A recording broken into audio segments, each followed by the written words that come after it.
மல்லாக்கப்படுத்து விட்டத்தை பாக்குறது எவ்வளவு சுகம். டேய் நீ வேலைக்கு வரலையா? காயா கடந்து காலையும் ஆட்டி ஆட்டி கிடக்க. வேலைக்கு வரணுமா? கண்டரா சொல்லி விட்டாரு. ஒரு நாள் வீட்டில் நிம்மதி கிடக்க விட மாட்டியா? இல்லை நான் என்ன உங்களுக்கு இழக்காரமா? வீட்டில் லீவ் எடுத்த உடனே உடனே தேடி வரையா? வேற ஒருத்தனை வீட்டில் நீ போனியா? என்னடா உங்களுக்கு வேலையை மயிருந்தேன். கண்டராட்ட தான் ஃபோன் பண்ணி சொல்லலாம். எனக்கு ஒன்றும் தெரியாது பிள்ளை. வேலைக்கு ஆளும் மாதிரி இல்லை. கண்டரா சொல்லி விட்டாரு. நீ வேணா அவன்கிட்ட ஃபோன் பண்ணி சொல்லு. கன்றாங்க கோப்பம் வேலையை என்ன பட்டி வரேன் பிடிச்சவனா அவன் 2 அரப்பு ஓடிக்காம. உங்கள் ரீசார்ஜ் காலாவதியாகிவிட்டது.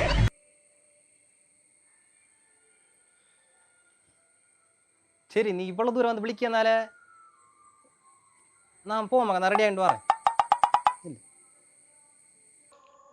கன்றாங்க கோப்பம் வேலையை என்ன பட்டி வரேன்.